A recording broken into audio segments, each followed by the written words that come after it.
Welcome back to Gale at Night. You know, one thing I've noticed lately is that people seem to think mental health professionals are supposed to stop being human the moment they clock out. They're not. Therapists, counselors, psychologists, and psychiatrists, they have lives outside of their patients. They have opinions, they have families, they watch the news, they have social media accounts. They have every right to talk about topics they care about just like anybody else. But here's the thing. When your entire brand is built around mental health, emotional intelligence, healing, and advocacy, the way you conduct yourself publicly matters. Fair or unfair, people are going to judge whether your actions line up with the principles you preach. And that's what brings me to Cheyenne Bryant. For years, Cheyenne Bryant has built a platform presenting herself as a doctor and a mental health expert. At this point, numerous people have challenged and debunked some of these claims surrounding her credentials. And that's a conversation people can research and come to their own conclusion about. But credentials aside, let's talk about behavior. One of the things that stood out to me were clips from shows where she repeatedly claimed to be an advocate for Black men and their mental health. We've heard her name drop Offset, saying that he had slid into her DMs. She said her proof is in her credentials and that her effectiveness is validated by God. And her high-profile celebrities, including Nick Cannon, B. Simone, Cam Newton, and Shannon Sharp. See, people like her love to name drop celebrities because they think that validates them. Now, if you're advocating for a group, I think most people will expect that advocacy to show up consistently, especially when dealing directly with someone from that group. Yet, what viewers saw was a Black man attempting to wrap up a show and regain control of the conversation. And instead of a respectful exchange, it turned into public emasculation. And that's the part I can't get past, because advocacy isn't just something you say. Advocacy is something you demonstrate. It's easy to make speeches about protecting Black men's mental health when you're speaking to an audience that's already applauding you.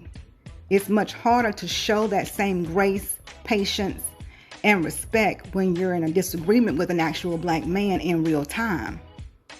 Again, mental health professionals are allowed to have opinions. They're allowed to disagree. They're allowed to be passionate. Nobody's saying they're robots.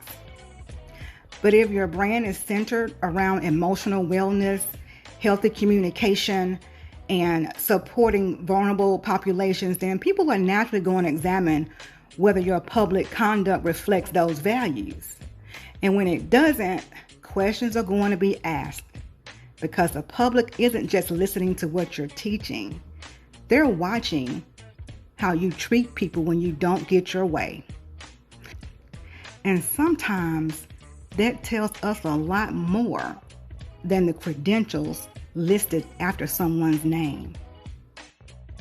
Doc, what do you think about the notion of holding parents criminally responsible for their children's behavior?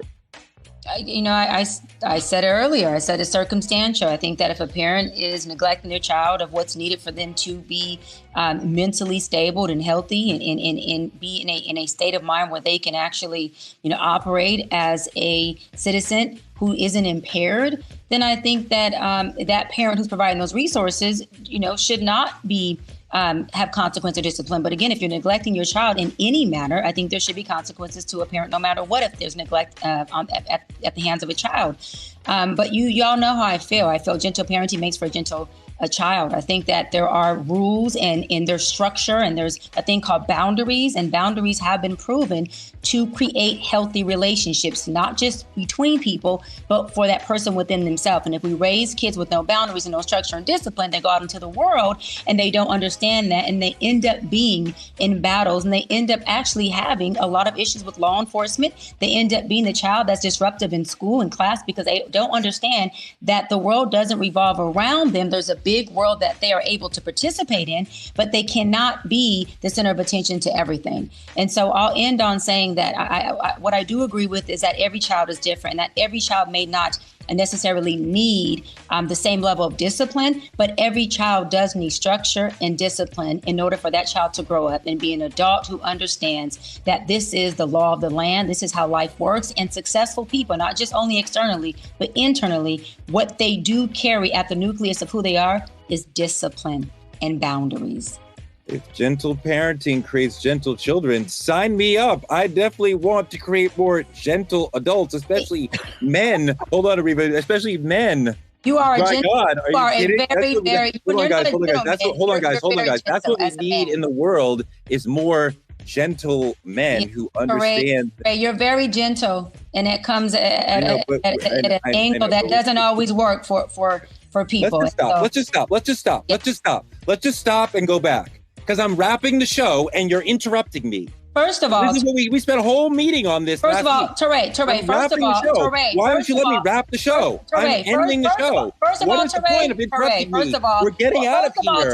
Like, what is the point? What is the point? It says go to host up.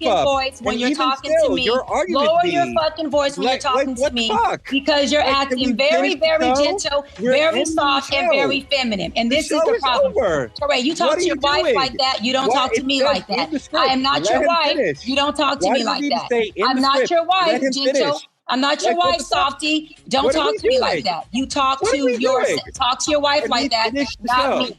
Teray, talk to your wife like that. Do not talk to me like that. That is not how you That is not how you professionally approach me. Don't fucking talk to me like that. Check. Wait, you see, they muted Toray's mic. Am I tripping, or is it his mic muted? But Cheyenne, who is being very aggressive and erratic all over the place, gets to continue to speak. She gets to continue to drag him, but he's supposed to just take it, right? For no reason. You can tell by his tone he was giving closing remarks. And the executive producer was also behind the scenes telling them to wrap the show. Now, if this ain't gaslighting. Now, we all heard both Toray and Cheyenne talking at the same time. Then all of a sudden, all we hear is Cheyenne talking, but Toray's lips are still moving. Which means what? His mic was muted. You're going to tell us we don't see what we see. Frank and Ariba, I apologize. Check yourself. You don't talk to me like that. Hold on, talk to your wife like that. Doc, hold on. Shut the fuck up talking to me like that. That's what you do. That's what you do. You better tap into your gentleness and real quick.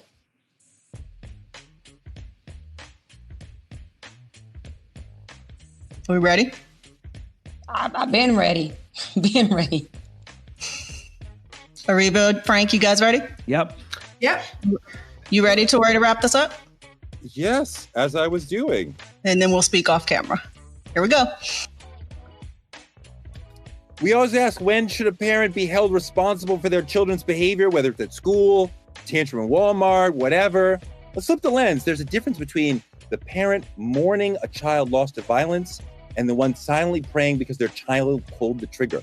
One gets sympathy, the other gets silence, but both carry a pain the world rarely understands. So tonight, the part we never talk about, ask yourself, not as a spectator, but as a parent of a child who took a life, how should society treat that parent? Should the law hold them accountable or let them live with the weight in silence? Would you deserve compassion or a conviction or a bunch of I told you so's?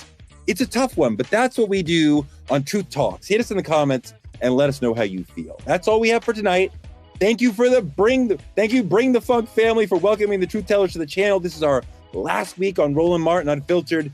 To continue to see the show and support Black media, subscribe to our YouTube channel at Truth Talk /live, where you can catch us every night at 8 p.m. EST and at 11 p.m. EST. Support Black media at Cash App's Truth Talks Live or on any of the links on your screen. Get your Truth Talks membership today. Click here on the screen and you can choose from 3 different exciting tiers. Black media is under attack and this show is being shadow banned, so support us by telling a friend to tell a friend to check us out every night at 8 p.m. See you next time on our channel. Good night, y'all.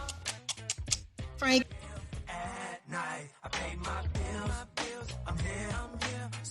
This is Gail at Night.